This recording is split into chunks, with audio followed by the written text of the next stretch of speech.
Izraeli ka sistemin e avancuar të mbrojtjes raketore të quajtur kupola e hekurt, por Trumpi ka vendosur që SBA-ja të ketë një kupol të artë. Presidenti Amerikan Donald Trump ka prezantuar planet për sistemin mbrojtjes raketor kupola e artë, që do të mbronte Amerikën nga sulmet e jashtme. Ky sistem do të vijë në funksion në fund të mandatit të tij si president. Mbrojtja ajrore do të kushtoj hiç më pak se $175 miliard dhe pritet të kumpletohet brenda 3 vjetëve. Në rast se realizohet, kjo do të shënonte herën e parë që SBA-ja vendos armë në gjithësi. Kjo do të thotë se raketat do të shpartallonin sulmet gjatë fluturimit të raketave në drejtim të SBA-s.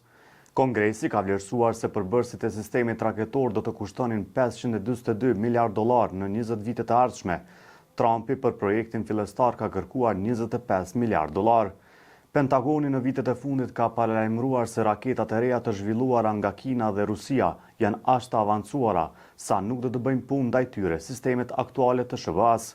Sistemi kupole artë do të shkatronte këto raketa gjatë fluturimit drejt SBA-s.